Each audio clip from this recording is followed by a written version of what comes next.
श्रीमद भागवताचा 6वा स्कंद। 6व्या स्कंदामध्ये 2 सुंदर चरित्र आहे, अजामिल आख्यान और रुद्रासुर आख्यान। आपल्याला जायचं आहे प्रहलाद चरित्रकडे। भागवतामध्ये अनेक परमेश्वराचे आणि परमेश्वराच्या भक्तांचे चरित्र आहे।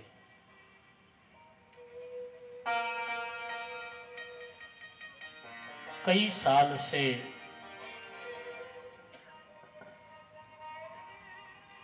भागवत मैं पढ़ता आया हूँ।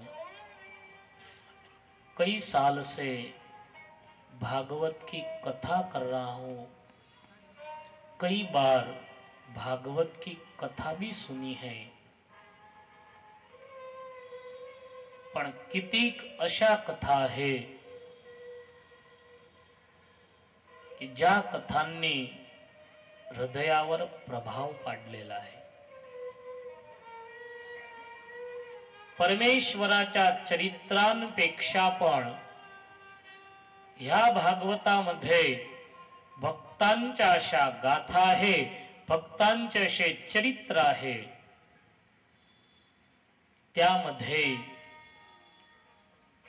समग्र भागवत ग्रंथामध्ये 2 असे चरित्र आहे।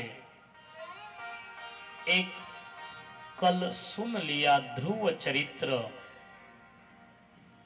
और 7म स्कंद में प्रहलाद चरित्र। अद्भुत हे 2 चरित्र आहे। क्या साधना थी वो 5-7 साल की बालक की। हजारों साल जन्म जन्म मुनि जतन कराई, अंत समय राम आवत नाही।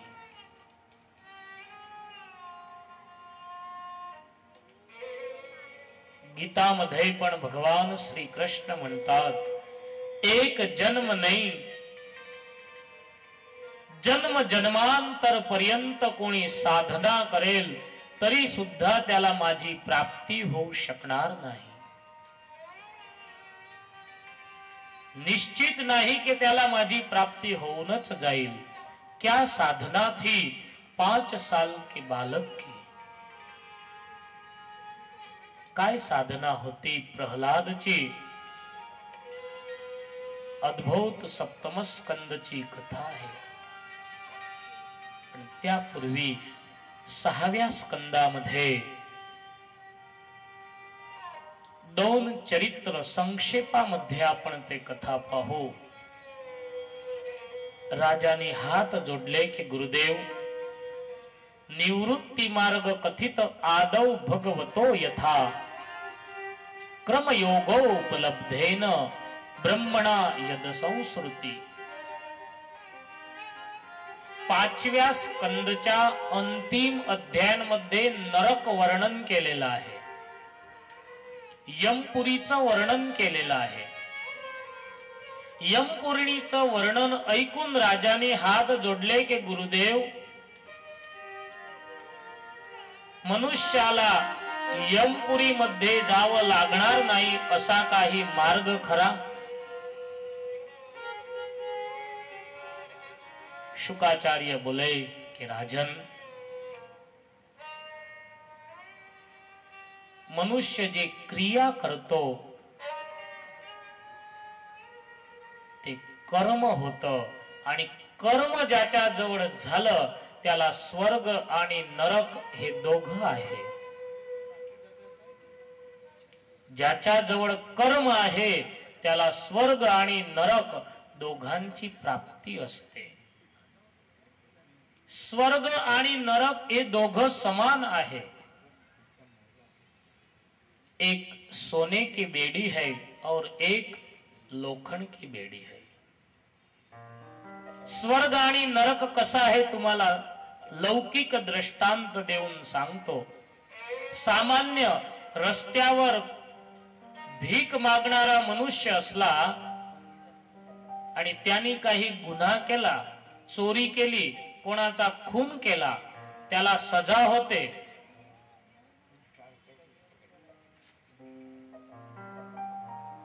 त्याला सजा ज्यावेळी होते त्यावेळी त्याला कैद मध्ये पोलीस घेऊन जातात.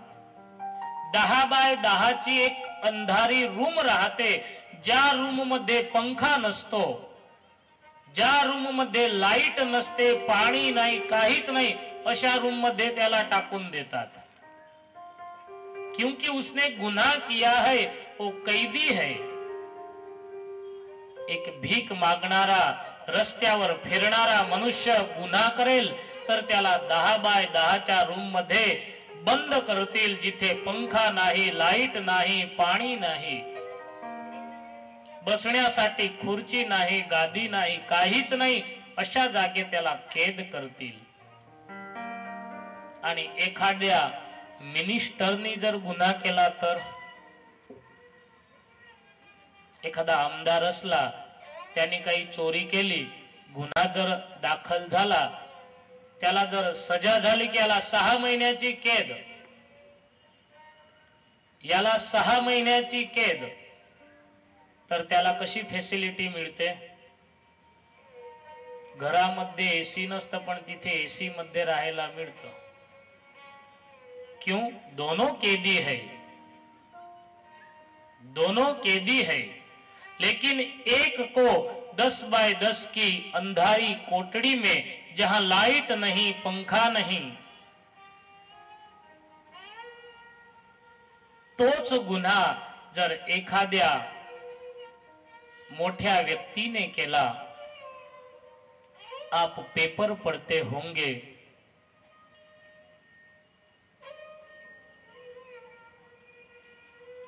कसबला साचवण्यासाठी सरकारने किती खर्च केला.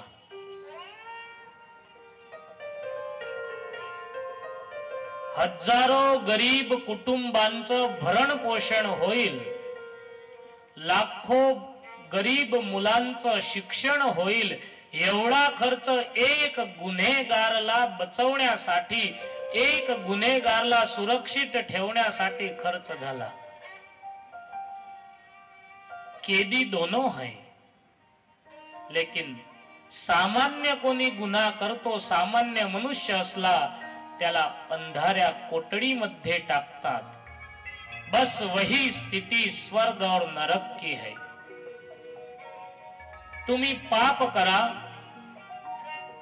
कर्म बंधन झालं म्हणजे त्या जीवाला यमपुरी मध्ये नेतात, आणि पुण्य असलं तर त्याला स्वर्गामध्ये जावं लागतं. वहां जाके वो पुण्य खर्चता है. पुण्य समाप्त झालं म्हणजे पुनः या 84 लाख योनीमध्ये त्याला यावं लागतं. म्हणून आपले शास्त्रकार, आपले ऋषी मुनी, आपले संत महात्मा असं म्हणतात, कोणचंही सत्कर्म केल्यानंतर कृष्णार्पण करा. कोणचंही सत्कर्म तुम्ही करा, शेवटी आपण कृष्णार्पण करतो. सुखदेवजी महाराज परीक्षितजीला समजवतात की राजन, ज्याला कर्म नाही, जिसके पास कर्म नहीं है, उसके लिए नरक यातना नहीं है. कदाच भूलनी काही पाप झालं तर तो कसा सुटू शकेल? त्याच्यासाठी अजामिलचं दृष्टांत सांगितलं की अजामिल खूप पापी होता, अधम होता, दुराचारी होता, दुष्ट होता, जुगारी होता, व्यभिचारी होता. या दुनियामध्ये जेवढे पाप आहे, एकही पाप असं नव्हतं कि अजामिल मध्ये ते नव्हतं. सब दुर्गुण अजामिल में थे.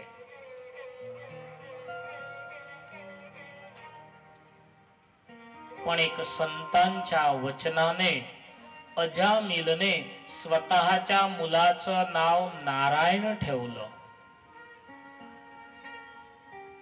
ज्यावेळी अजामिलचा अंतकाळ आला, भयंकर यमदूतांना पाहून भयभीत होऊन आणि अजामिलनी जोरात आरोळी मारली नारायण नारायण अशी आरोडी मारली. अजामिलनी बोलवलं होतं स्वतःच्या मुलाला, पण नारायणाच्या नावाची आरोळी मारताच भगवंताचे पार्षद तिथे येऊन उभे राहिले.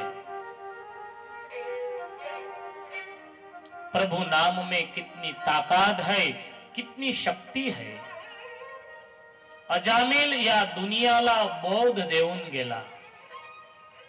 अजामिल आपल्या सर्वांना बोध देऊन गेला. गुजराती मध्ये म्हण आहे, जाग्या त्यार्थी सवार.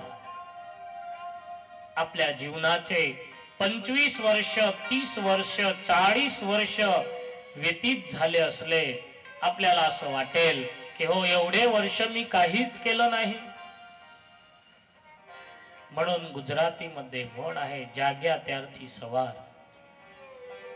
बस आपण आता जागृत झालो. आता आपण जागृत झालो. जेव्हापासून जागृत होतो तेव्हापासूनच सकाळ समजायची. पहिल्याच दिवशी मी सांगितलं होतं, दुनियाच्या नक्षावर स्वामीनारायण संप्रदायासारखा संप्रदाय नाही. त्याचं एकच कारण आहे, आपली सर्वांची जबाबदारी भगवान स्वामीनारायण यांनी घेतलेली आहे. आपली सर्वांची जबाबदारी स्वामीनारायण भगवंतांनी घेतलेली आहे. शर्यत एकच आहे, हे शरणागती. आणि दुनियाचा क्रम आहे, ज्याच्या शरणी तुम्ही जा, ज्याच्या शरणी तुम्ही जा. साहित्य शास्त्रामध्ये सांगितलेलं आहे, नीचाश्रयो न कर्तव्यो, कर्तव्यो महदाश्रय.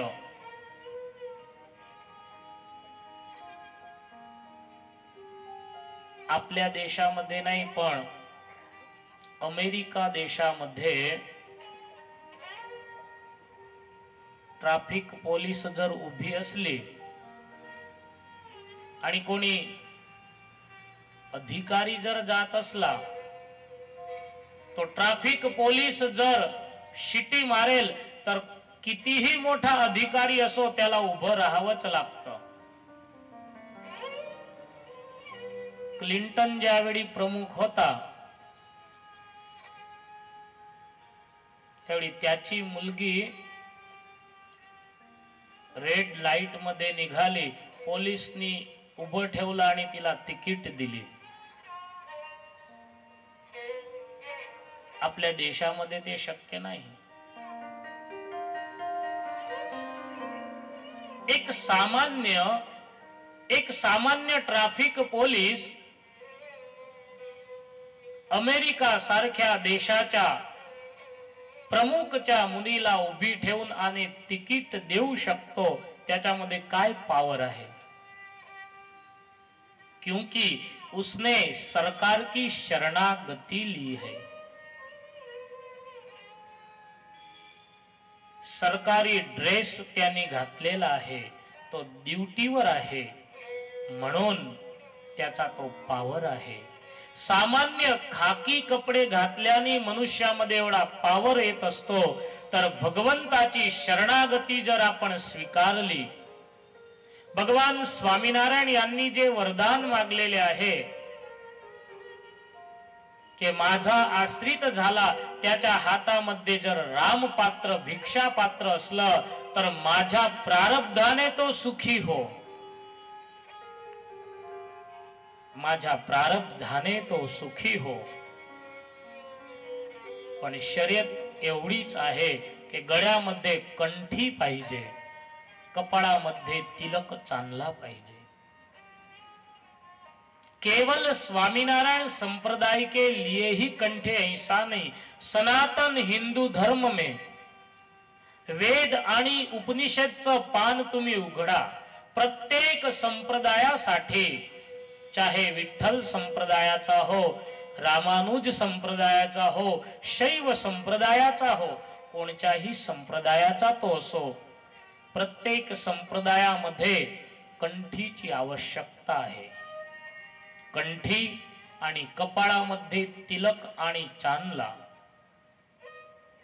प्रत्येक संप्रदायाचं चिन्ह अलग अलग असतं. हातामध्ये कागद आणि पेन घ्या. सुंदर मोती सारखे अक्षर त्या पत्रावर तुम्ही लिहा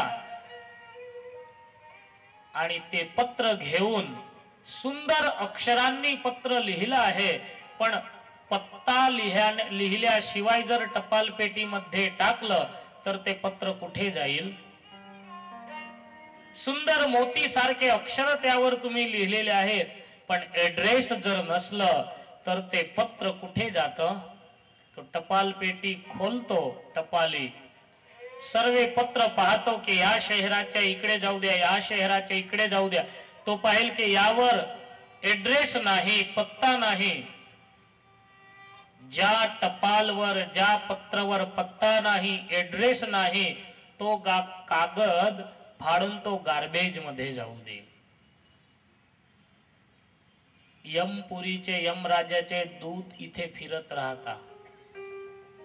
यमराजाचे दूत या जगामध्ये फिरत राहता. अंतकाळ आला म्हणजे ते त्याचं कपाळ तपासता की याचा पत्ता कुठे न्यायचा याला. हा वैकुंठाचा अधिकारी आहे, हा गोलोकाचा अधिकारी आहे, याला कुठे न्यायचं? जर त्याच्या कपाळावर पत्ता असला, ऍड्रेस असलं तर त्याला तिथे नेतात.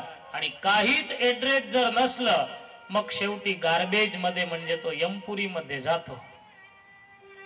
यमपुरी मध्ये जायचं आहे. शहरामध्ये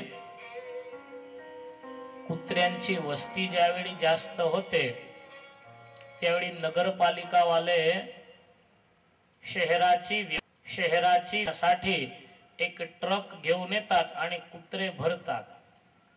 पण रस्त्याने जर ते पाहतात की गळ्यामध्ये जर पट्टा असला तर ते समजतात की हे कुत्र कोणाच्या मालिकीचं आहे.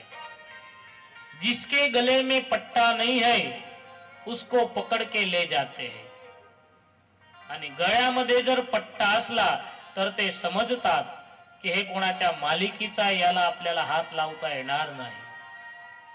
यमपुरीचे दूत, यमराजाचे दूत पण तसेच फिरत राहतात. अंतकाळ आला म्हणजे त्याचा गळा आधी तपासता.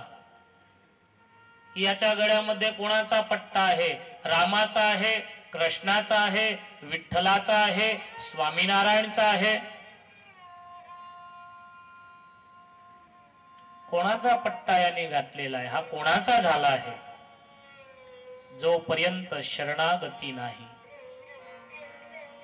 भगवंताचे होऊन जर तुम्ही राहसाल, भगवंताचे होऊन जर तुम्ही राहसाल तर जबाबदारी तुमच्या डोक्यावर राहणार नाही. घरामध्ये लहान बाळक असतं, 8-10 वर्षाचं बाळक 5वी मध्ये 7वी मध्ये शिक्षण घेत असतं. त्याच्या डोक्यावर काही जबाबदारी असते? वर्ष पूर्ण झालं म्हणजे शाळेची फी द्यायची, नवे कपडे शिवायचे, पुस्तक आणायचे, वह्या आणायच्या, त्याला काही जबाबदारी असते? जबाबदारी कोणाला असते? त्याचा जो बाप असतो त्याला जबाबदारी असते. भगवान कहते हैं कि मेरे पास बेटा बनकर जो रहेगा तो उसकी जबाबदारी मैं लूंगा. भगवंताजवळ बाळक बनून जर राहसाल, तेच बाळक जेव्हा मोठं होतं, लग्न झाल्यानंतर त्याच्या घरी मुलं आले म्हणजे त्याची जबाबदारी होते. शरणागती रूप कंठी जर असली तर यमपुरीचे दूत पण त्याला स्पर्श करू शकत नाही. अजामिल या जगाला उपदेश देऊन गेला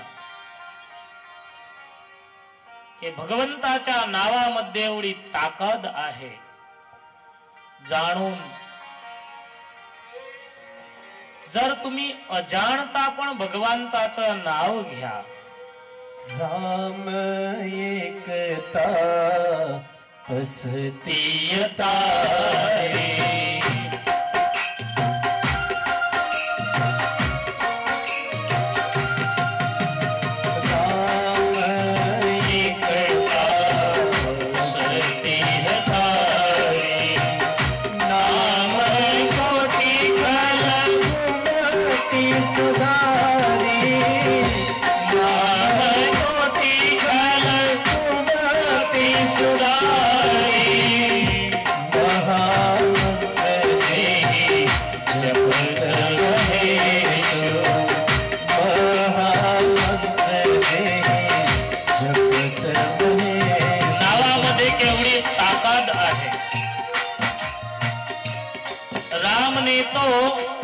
जिसने राम का दर्शन किया उसका उद्धार हुआ, लेकिन राम नाम से तो लाखों जीवों का उद्धार हुआ।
अजामिल पापी था, दुष्ट था, स्वतःच्या मुलाला बोलवलं की नारायण माझी रक्षा कर।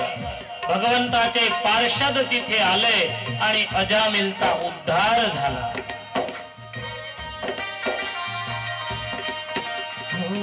राम एकता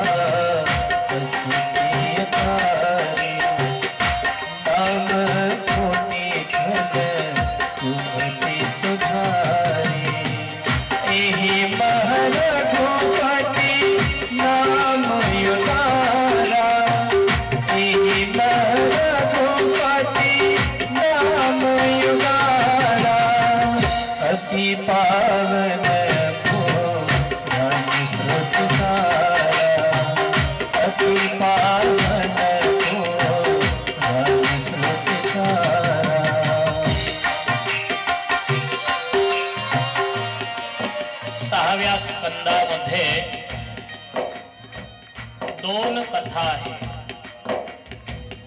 एक अजामिल उद्धार, परमेश्वराच्या नावाने त्याचा उद्धार झाला। आणि दुसरी कथा रुद्रासुरची आहे। मंत्र जप आणि भगवंताचं नाव या दोन मध्ये काय भेद आहे ते रुद्रासुरच्या कथामध्ये माहिती पडते। त्वष्टा प्रजापती त्यांच्या मुलाचं नाव होतं विश्वरूप। देवलोकांनी विश्वरूपला गुरु बनवलं। विश्वरूप यज्ञाचा प्रसाद दैत्यांना पण देऊ लागले। इंद्र क्रोधित झाला। इंद्राने विश्वरूपचं मस्तक कापून टाकलं। विश्वरूपचे पिता त्वष्टा प्रजापती क्रोधित झाले, स्वयं यज्ञ करने को बैठे। यज्ञामधून इंद्राला मारेल असा पुत्र प्राप्त करायचा होता, पण मंत्रामध्ये थोडी भूल झाली। इंद्रला मारण्याच्या ऐवजी इंद्रच्या हाताने मरणार पुत्र, त्यामधून रुद्रासुर उत्पन्न झाला।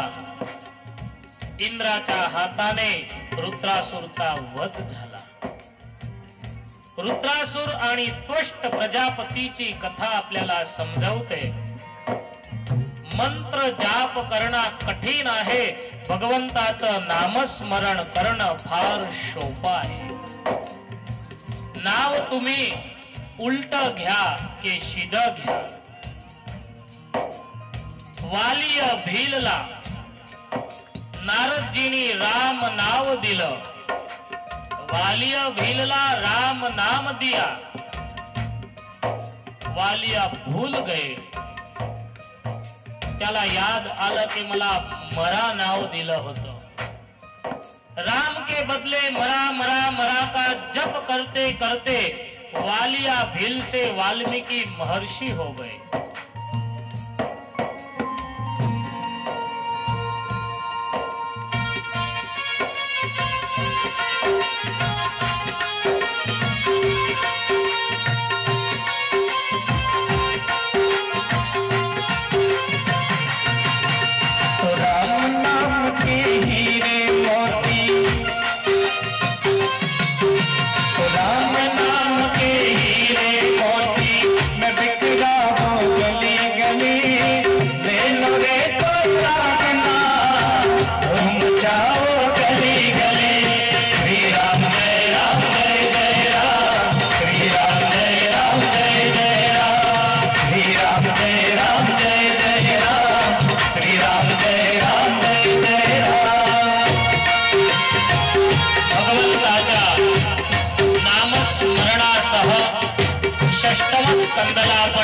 पूर्ण करो. षष्टम स्कंद रूपी पुष्प भगवंताला समर्पित करून भगवंताच्या नावाचा महिमा गाऊन आणि सप्तम स्कंदाचा प्रारंभ करू.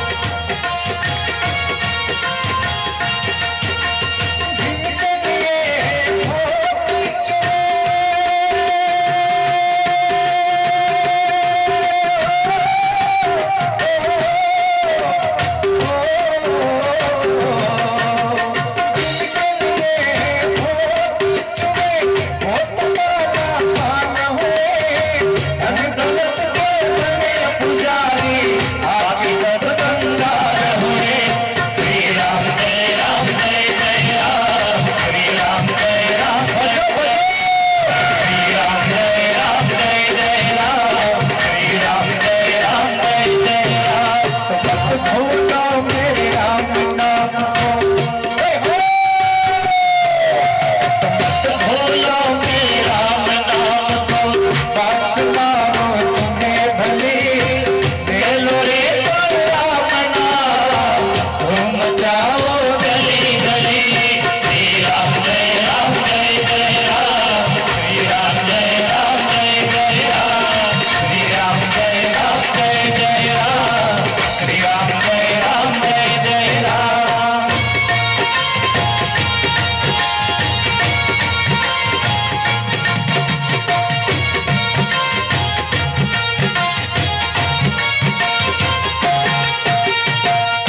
सुहृद्ब्रह्मन्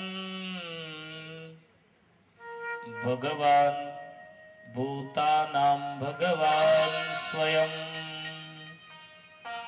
इंद्रस्यार्थे कथं दैत्यान् इंद्रस्यार्थे कथं दैत्यान् अवधि विषमो यथा।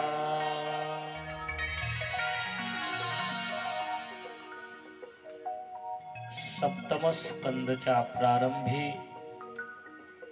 परीक्षित राजाने हात जोडले.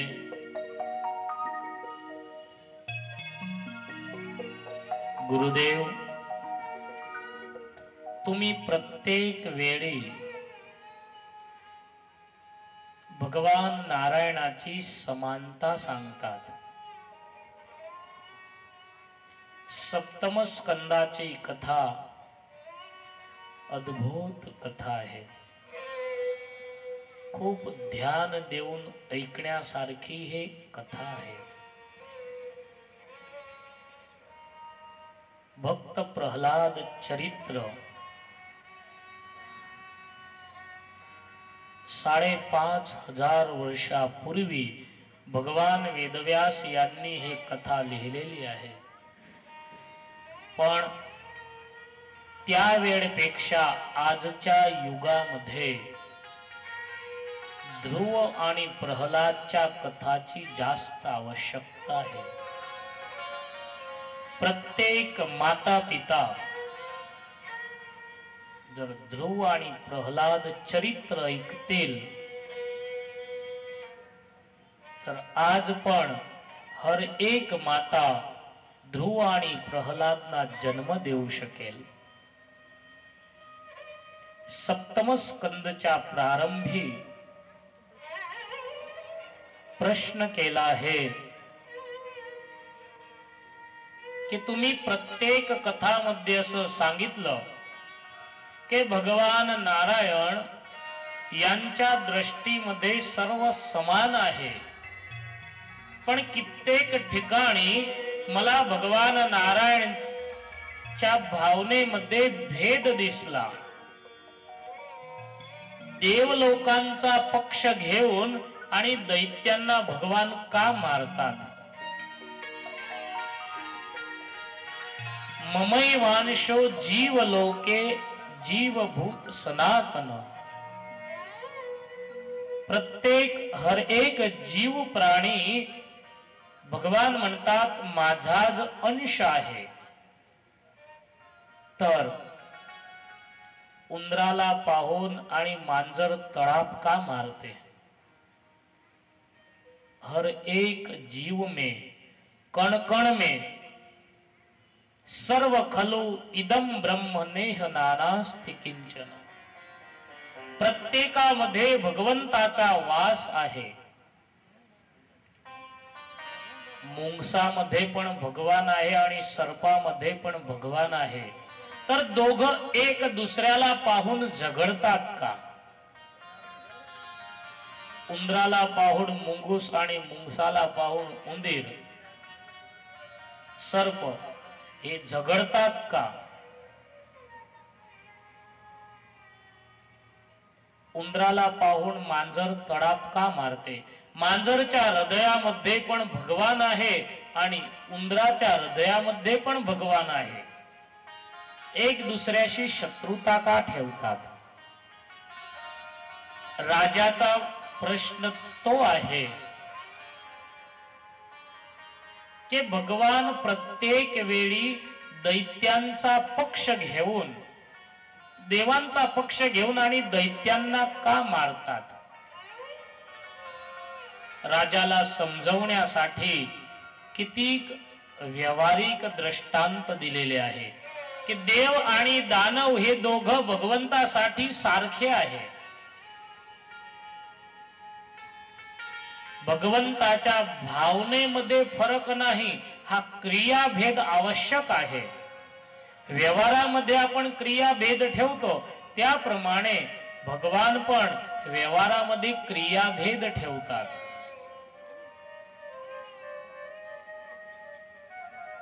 आपल्या घरी 2 मुलं असले, मोठा जो असतो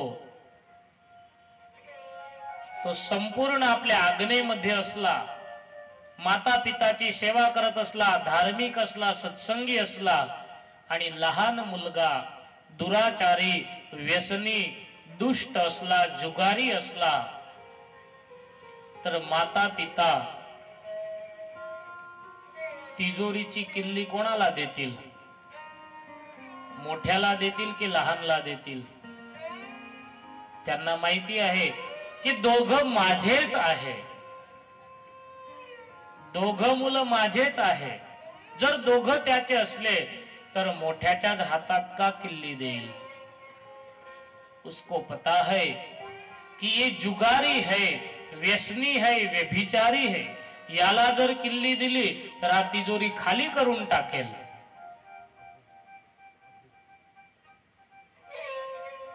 दोन बाळक लहान असले, एक 3 वर्षाचा आहे आणि दुसरा 7 वर्षाचा आहे. माता ज्यावेळी दोघांना भोजन देते त्यावेळी जो 3 वर्षाचा आहे त्याच्या थाळीमध्ये 4थ्या भागची पोळी ठेवेल आणि 7 वर्षाचा आहे त्याच्या थाळीमध्ये 1 पोळी ठेवते. का तो जास्त आवडता है? माँ को पता है किसको कितना चाहिए. 7 वर्षाचा आहे त्याला किती पाहिजे ते आईला माहिती असतं, आणि 3 वर्षाचा आहे त्याला किती पाहिजे ते माहिती आहे. बाळक ज्यावेळी आजारी पडतं त्यावेळी आई त्याला दवाखान्यामध्ये घेऊन जाते. डॉक्टर इंजेक्शन काढतो. बाळक रडतं, त्यापेक्षा त्याच्या आईला जास्त दुःख होतं. पण आई डॉक्टरला असं म्हणणार नाही की राहू द्या, तुम्ही इंजेक्शन नको मारा. इंजेक्शन मारल्यावर सुद्धा जे कडू दवा असते, बाळक नाही म्हणतो, जबरदस्तीने आई त्याच्या तोंडामध्ये ते दवा टाकते. ईश्वर को पता है कि किसको कौन सी दवा चाहिए. देव लोकांना कोणची दवा पाहिजे आणि दैत्यांना कोणची दवा पाहिजे, जो डॉक्टर असतो त्याला माहिती असतं. एकाचं पोट दुखत असलं आणि एकाचं डोकं दुखत असलं, दोघं जर दवाखान्यामध्ये गेले, दोघांना एक सारखी दवा देईल डॉक्टर? का दोघं आजारीच आहे? दोघं आजारीच आहे तर दोघांना एक सारखी दवा का नाही? डॉक्टर को पता है जिसके पेट में दर्द हो रहा है उसको, और जिसका सिर दर्द हो रहा है, दोघांना कोणची दवा पाहिजे डॉक्टरला माहिती आहे. दोघांना अलग अलग कॅप्सूल देईल. डॉक्टरनी क्रिया भेद का केला? दोघं आजारीच होते, दोघांना एक दवा दिली असती तर? ईश्वरला माहिती आहे, परमेश्वराला माहिती आहे की कोणाला कोणची दवा पाहिजे. देव आणि दानव आणि स्वाभाविक भक्तांचा भगवान असतो. ज्याप्रमाणे घरामध्ये जो मुलगा तुमचं ऐकत असला, तुमच्या आज्ञेमध्ये असला, तर स्वाभाविक आई वडिलांचा प्रेम त्याच्यावर जास्त असतो. देव आणि दानव यांच्यामध्ये फरक एवढा होता, काही दुःख जर आलं तर देव भगवंताच्या शरणी जात होते, म्हणून भगवान विशेष त्यांची मदत करत होते. बाकी देव आणि दानव दोघं भगवंताचेच मुलं आहे. राजन, तुला जे शंका झालेली आहे त्या शंकाच्या निवारणासाठी मी तुला सप्तम स्कंदची कथा ऐकवतो, भक्त प्रल्हादची कथा ऐकवतो. भगवंताच्या भावनेमध्ये कोणी देव नाही, कोणी दानव नाही. जो त्याची भक्ती करतो तो देव पुत्र असो की दानव पुत्र असो, भगवान त्याची रक्षा करतात. भक्त प्रल्हाद दैत्य कुळामध्ये जन्माला आले होते, तरी सुद्धा प्रल्हादची रक्षा केली. राजन, तुला मी सप्तम स्कंदाची कथा ऐकवतो, त्यावरून तुला माहिती पडेल. सुखदेवजी महाराज म्हणतात की राजन, दितीच्या 2 मुलांची कथा तृतीय स्कंदामध्ये मी तुला सांगितली होती, हिरण्याक्ष आणि हिरण्यकशिपू. त्यामध्ये हिरण्याक्षचा वध तृतीय स्कंद मध्ये कथा तुला सांगितली. त्या हिरण्याक्षची जी पत्नी होती ते रोज हिरण्यकशिपू जवळ येऊन आणि रोज हिरण्यकशिपूला म्हणायची, हिरण्याक्षची जे पत्नी वृषभानू ते रोज हिरण्यकशिपूला सांगायचे की ज्याने माझ्या पतीचा नाश केलेला आहे, माझ्या पतीचा वध केलेला आहे, त्याचा आजपर्यंत तुम्ही बदला घेतला नाही.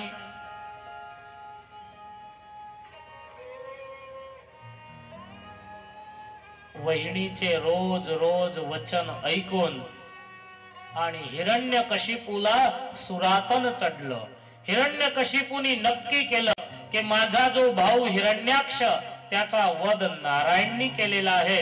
नारायणशी जर शत्रुता करायची असली, युद्ध करायचं असलं, तर आधी मला तप करावं लागेल. तप करून मी शक्तिशाली होतो. हिरण्यकशिपूनी नक्की केलं तप करायचं. तप करण्यासाठी जाण्याची तयारी केली. पत्नी कयाधूला सांगितलं की देवी, मला तप करायला जायचं आहे. कयाधू आनंदित झाल्या की स्वामीनाथ, चांगली गोष्ट आहे, तप करायला जायचं आहे. हा कयाधू, कशासाठी? माझ्या भावाचा ज्याने वध केलेला आहे त्याला मारायचं आहे, म्हणून शक्ती मिळवण्यासाठी मला तप करायचं आहे. हे ऐकून आणि कयाधूला दुःख झालं. कयाधू एक पतिव्रता नारी होत्या. कयाधू एक पतिव्रता नारी होत्या. आपली भारतीय संस्कृती आपल्या ह्या देशामध्ये,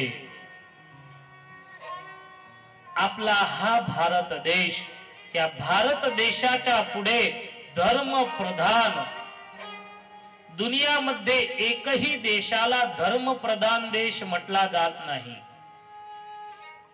संपत्तीच्या योगाने अमेरिका, जपान भले आपल्या पुढे असो, पण धार्मिकता जी आपल्या देशामध्ये आहे ते दुनियाच्या नक्षावर कोणत्याच देशामध्ये नाही. आणि आपल्या देशामध्ये धार्मिकता आहे, त्याचं कारण पतिव्रता नारी आहे.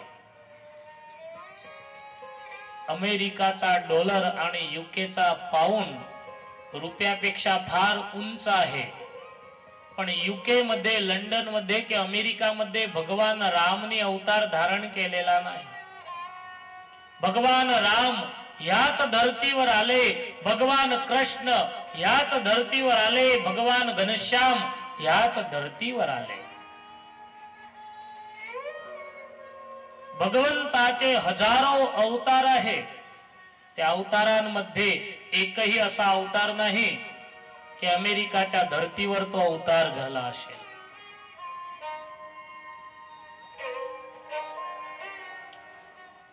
भारत धर्म प्रधान आहे, त्या मागे आपल्या या देशामध्ये पतिव्रता नारी आहे. एक वेळी विवेकानंद स्वामी विदेशच्या धर्तीवर एकटे रस्त्याने जात होते. रस्त्यामध्येच त्यांनी एक दृश्य पाहिलं. एक युवान स्त्री 25 वर्षाची युवान व्हाईट स्त्री कबरच्या ओट्यावर बसून हातामध्ये पंखा घेऊन हवा टाकत होती। विवेकानंद का शिर झुक गया, हाथ जोड़ले। विवेकानंद स्वामी ने विचार केला कि हो, हमारे देश में मुझे आज तक गर्व था, अभिमान था की आमच्याच भारत देशामध्ये पतिव्रता नारी आहे, पण आज तो आमच्या देशापेक्षा पण या स्त्रिया पुढे गेल्या। भारत देशामध्ये जोपर्यंत पती जिवंत आहे तोपर्यंत पतीची ते सेवा करते। पण हे दृश्य पाहून आणि विवेकानंद स्वामी यांचं मस्तक त्यांनी हात जोडले की हो, हिचा पती मृत्यू झाला आहे, कबर मध्ये त्याला दाटून दिलेला आहे आणि ओट्यावर बसून हातात पंखा घेऊन ते हवा टाकत होती। एक संत का झुका हुआ मस्तक देखकर ते स्त्री एकदम उभी झाली। विवेकानंद स्वामी जवळ येऊन आणि म्हणू लागली की मला हात तुम्ही का जोडले? विवेकानंद स्वामींनी हकीचं ज्यावेळी मृत्यू झालं त्यावेळी माझ्या पतीने माझ्या जवळून एक वचन घेतलं। मला माझ्या पतीने असं सांगितलं की तुला दुसरं लग्न करायचं असलं तर सूट आहे, कारण की त्याला माहितीच होतं की मी गेल्यानंतर हे दुसरं लग्न करणार आहे। पण एक शर्यत आहे, जोपर्यंत माझी कबर ओली असेल तोपर्यंत लग्न करायचं नाही। ये जल्दी सूख जाए और जल्दी मैं दूसरी शादी करूं, इसलिए पंखा डाल दिया।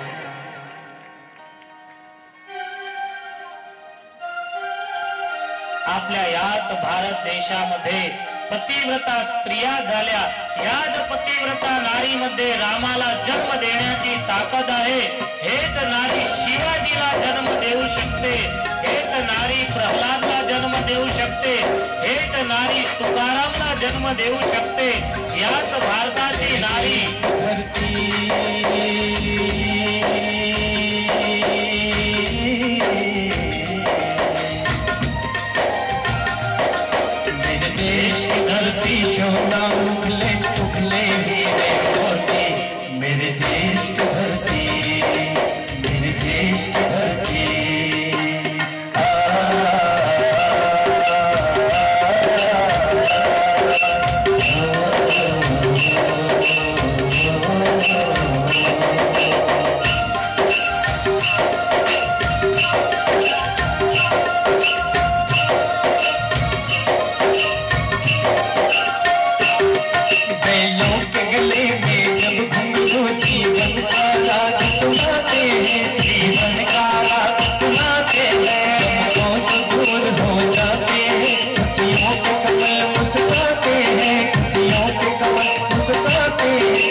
सेन सत्यवानला मृत्यूच्या मुखामधून सोडून आणलं।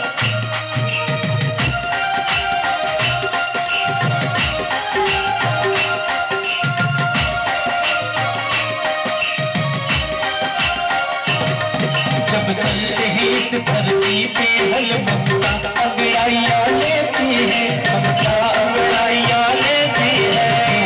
पूछे इस माटी को जो जीवन का सुख देती है, जीवन का सुख देती है।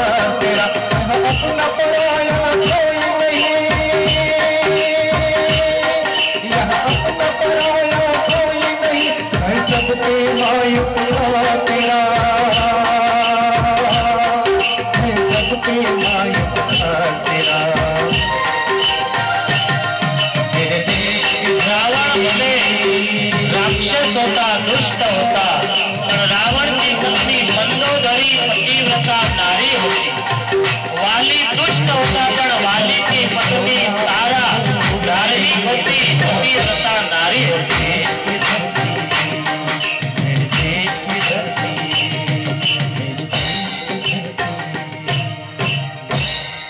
हिरण्यकशिपू राक्षस होता, पण हिरण्यकशिपूची पत्नी कयाधू धार्मिक होती, पतिव्रता नारी होती. दुःख झालं, माझा पती तप करायला जात आहे त्याचं दुःख नव्हतं, पण नारायणाशी शत्रुता करायला जात आहे ते दुःख होतं. हिरण्यकशिपू तप करण्यासाठी गेला.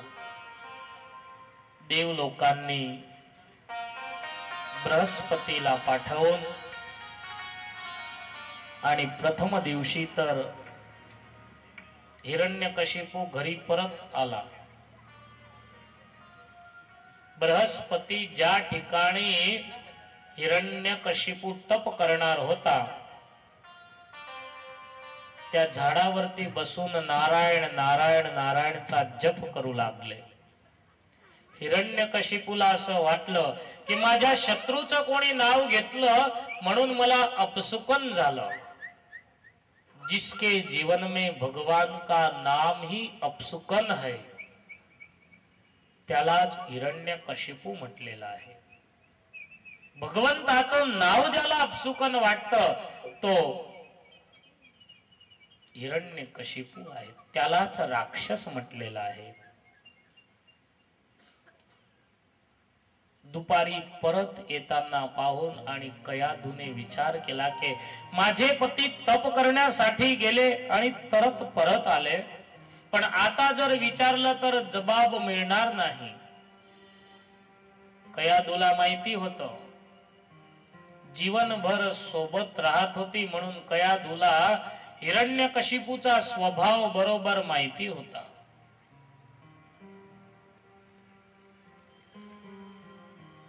थोडा वेळ झाला. आज कयाधूने स्वतःच्या हाताने स्वयंपाक बनवला. स्वतः कयाधू हिरण्यकशिपूला भोजन करू लागली. हातामध्ये पंखा घेऊन बाजूला बसली. बरोबर हिरण्यकशिपू ज्यावेळी प्रसन्न चित्त होते त्यावेळी कयाधूने विचारलं की स्वामीनाथ, तुम्ही तप करण्यासाठी गेले होते.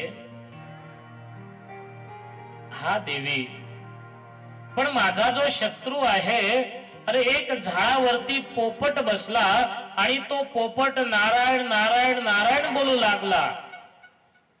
स्वतःच्या पतीच्या मुखामधून नारायण शब्द निघताच कयाधूला आनंद झाला. मनामध्ये खुश हो गई, प्रसन्न हो गई. बस अब कोई ताकद नहीं. भगवंताचं नाव माझ्या पतीच्या मुखामधून आलं. पुन्हा पुन्हा कयाधू विचारू लागले की स्वामीनाथ, तुमची काही भूल झाली असेल. नाही देवी, मी बरोबर डोळ्यांनी पाहिलं, माझ्या कानांनी मी ऐकलं, तो पोपट नारायण नारायण नारायण बोलत होता. कयाधू पुन्हा म्हणते की कोणी मनुष्य नारायण बोलेल बरोबर पोपट नारायण बोलू शकेल. हा देवी, तुला किती वेळ मी समजावलं की पोपटच बसला होता आणि पोपटच नारायण नारायण बोलत होता. संध्याचा समय झाला. कयाधू शयनखंड मध्ये गेल्या. हिरण्यकशिपूची पगचंपी करता करता कयाधूने पुन्हा ते विचारलं की स्वामीनाथ, तुम्ही सांगता पण मला ते सत्य वाटत नाही. कयाधू गणतरी करत होते की नारायण शब्द माझ्या पतीच्या मुखामधून किती वेळ निघत आहे. काही करून 108 वेळ 108 वेळ नारायण शब्द माझ्या पतीच्या मुखामधून मला काढायचे आहे. फिरून फिरून आणि कयाधू विचारायची. 108 वेळ हिरण्यकशिपूच्या मुखामधून नारायण शब्द निघाला. दुसऱ्या दिवशी सकाळी प्रातःकाळी पुन्हा हिरण्यकशिपू तप करण्यासाठी गेला. घोर साधना केली, तपश्चर्या केली. हिरण्यकशिपूच्या तपाने देवलोक सर्वे त्रस्त झाले. ब्रह्माला सांगितलं की आता तुम्ही याला दर्शन द्या. ब्रह्माजी म्हणतात की त्याला दर्शन देण्यामध्ये मजा नाही. जर दर्शन नाही देसाल तर तो तप सोडणार नाही. ब्रह्माजी दर्शन देण्यासाठी आले.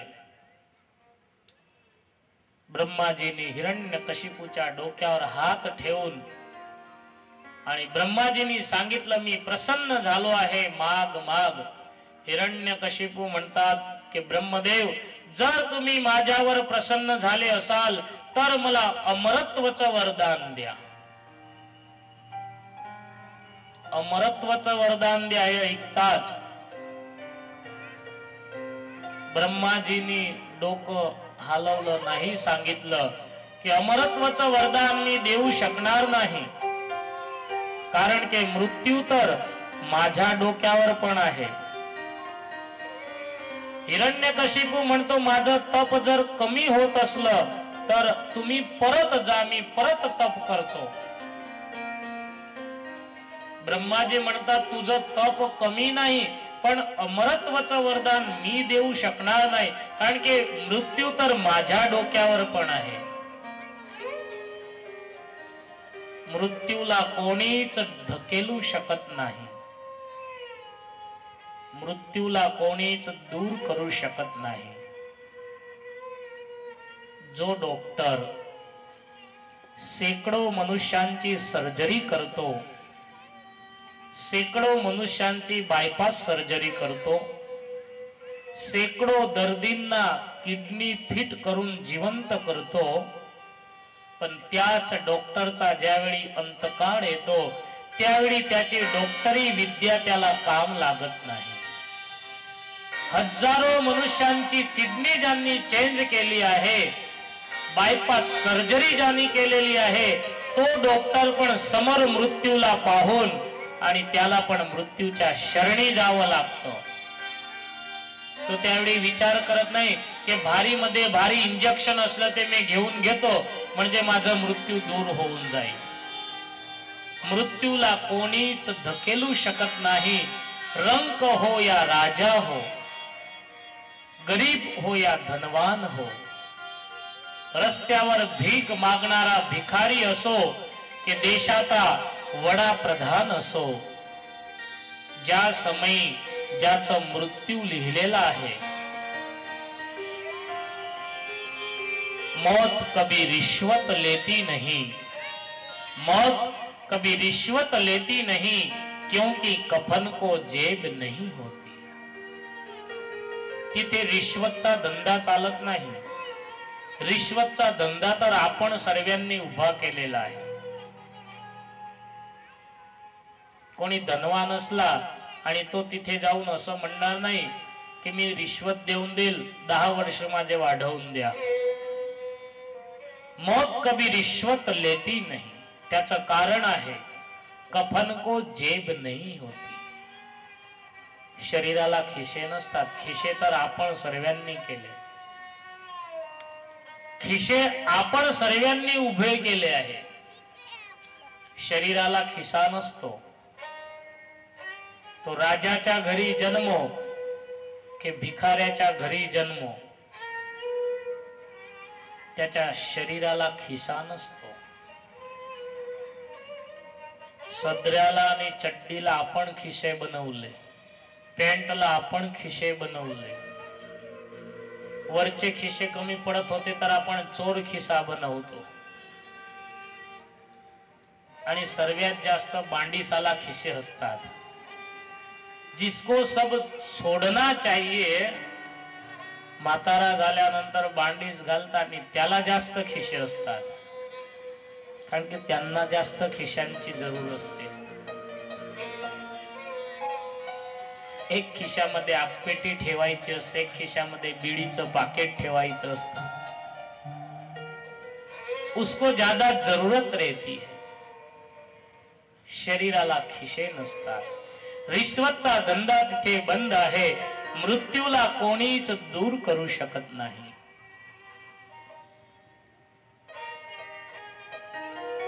ब्रह्माजी म्हणतात की त्यामध्ये काही अट तू ठेव. हिरण्यकशिपू बोला, कोई बात नाही. तर ऐकून घ्या ब्रह्माजी, माझं मृत्यू दिवसा न हो रात्री न हो. ब्रह्माजी म्हणतात तथास्तु. हिरण्यकशिपू म्हणतात ठहरो, अभी मेरा पूरा नहीं हुआ. माझं मृत्यू मनुष्यानी न हो, पशुनी न हो, पक्षीनी न हो. ब्रह्माजी म्हणतात तथास्तु. अभी मेरा वरदान पूरा नहीं, मागणी पुरी नहीं हुई. ब्रह्माजी म्हणतात तू एक काम कर, एक कागद आणि पेन घे, तू सर्व लिही, खाली मी सिग्नेचर करून देतो.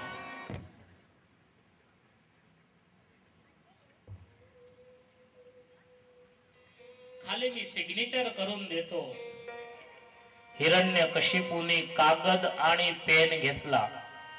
जेवढं त्याला याद आलं, माझा मृत्यू आकाशात न हो, पृथ्वीवर न हो, माझा मृत्यू घरामध्ये न हो, घराच्या बाहेर न हो, माझा मृत्यू मनुष्य न करू शको, पशुनी न हो, पक्षीनी न हो, माझा मृत्यू अस्त्रानी न हो, शस्त्रानी न हो, माझा मृत्यू जेवढं जेवढं त्याला याद आलं, दिवसा न हो, रात्री न हो, जेवढं जेवढं याद आलं तेवढं तो लिहत गेला. माझा मृत्यू सजीव वस्तूनी न हो, निर्जीव वस्तूनी न हो. आणि शेवटच्या ओळ मध्ये त्याने कलम लिहिली की हे ब्रह्मदेव, तुमच्या सृष्टीमध्ये ज्याची उत्पत्ती आहे त्याच्याने माझा मृत्यू न हो. मूर्खाला माहिती नाही की नारायण ब्रह्माच्या सृष्टीमध्ये नाही, ब्रह्मा नारायणाच्या सृष्टीमध्ये आहे. ऐसे तो अनेक ब्रह्मा उसकी सृष्टि में है. हिरण्यकशिपूने बुद्धीचा उपयोग कसा केला?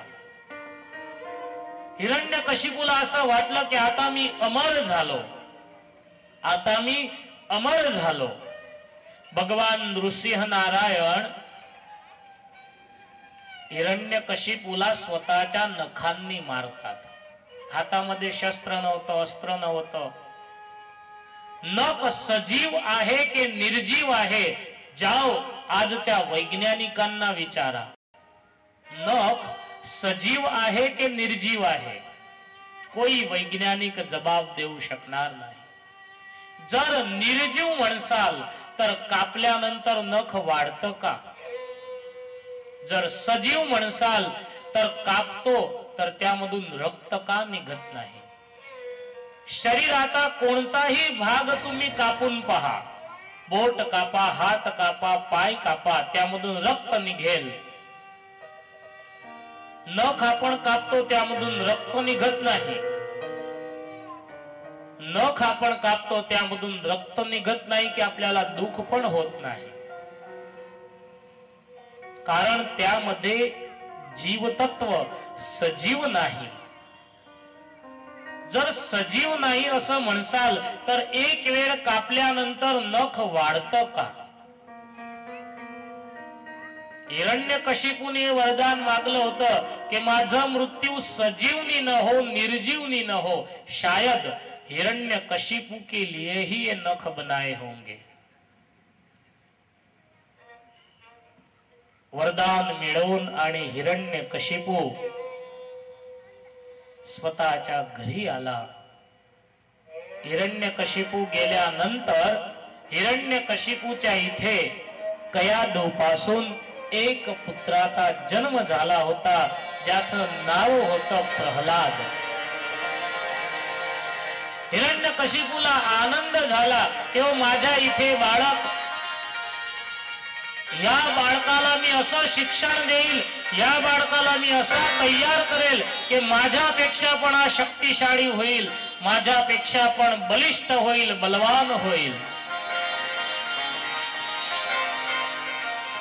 ध्रुवच्या कथावेळी शास्त्रीजींनी सांगितलं होतं की संस्कार देण्याची जबाबदारी माता आणि पिताची असते.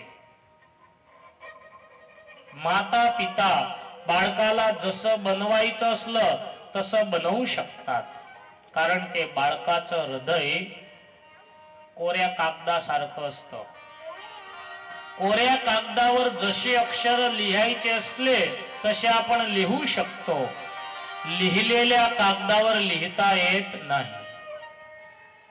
झाडाचं लहानसं सोड असलं लहान झाडाला तुम्ही त्याची टोच पकडून आणि जिकडे वाकवायचं असलं तिकडे वाकवू शकतात. जोपर्यंत बाळक लहान आहे तोपर्यंत जसे संस्कार त्याला द्यायचे असले तसा तो बाळक होऊ शकतो. एक वेळ जर मोठा होऊन गेला, 22-25 वर्षाचा झाला, मग तुम्ही त्याला म्हणसाल की चल मंदिरात, तो समोर तुम्हाला जबाब देईल.